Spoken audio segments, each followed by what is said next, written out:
বটগাছ একটি চিরহরিৎ সাইকাস বহুবর্ষজীবী উদ্ভিদ। ইংরেজি নাম ইন্ডিয়ান বায়ান, বৈজ্ঞানিক নাম ফাইকাস বাংহালেন্সিস। এটি মূলত মরাসিয়ায় পরিবারভুক্ত ফাইকাস গোত্রের এবং ইউরোস্টিগমা উপগোত্রের একটি সদস্য। এর আদি নিবাস হল বাংলাদেশ। এটি একটি বৃহদাকার বৃক্ষজাতীয় উদ্ভিদ। বটগাছ খুব বড় জায়গা জুড়ে জমির সমান্তরালে শাখা প্রশাখা বিস্তার করে, যারা স্তম্ভমূলের উপর ভর দিয়ে থাকে। স্তম্ভমূল প্রথমে সরু সরু ঝুরি হিসেবে বাতাসে ঝুলে, পরে মাটিতে প্রথিত হলে স্তম্ভমূলের মাটির উপরের অংশ বিপটে পরিবর্তিত হয়। বটের পাতা একান্তর, ডিম্বাকৃতি, মসৃণ ও উজ্জ্বল সবুজ। কচি পাতা তামাটে বর্ণের হয়। পরিণত গাছের পাতা আকারে কিছুটা ছোট হয়ে আসে। বটের কুঁড়ি পাংশুটে হলুদ।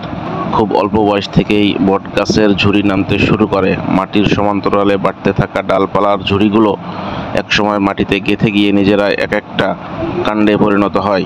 এভাবেই বটগাছ ধীরে ধীরে চারপাশে বাড়তে থাকে এবং একসময় মহীরুহে পরিণত হয়। বটগাছের কিছু গুণাগুণ রয়েছে। বটগাছের আঠা পা ফাটা সারায়। বটের ছাল দেহের মেদ কমাতে সহযোগিতা করে। হাড় মচকে গেলে এর ছাল বেটে গরম করে মালিশ করলে আরাম পাওয়া যায়।